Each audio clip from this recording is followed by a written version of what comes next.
வெயிலோடு விளையாடி வெயிலோடு உறவாடி வெயிலோடு மல்லு கட்டி ஆட்டம் போட்டோமே.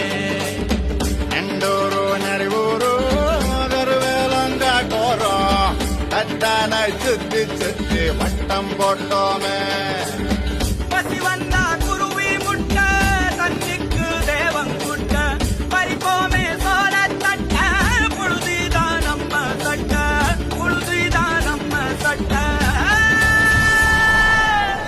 வெயிலோடு விளையாடி வெயிலோடு உறவாடி வெயிலோடு மல்லு கட்டி ஆட்டம் போட்டோமே.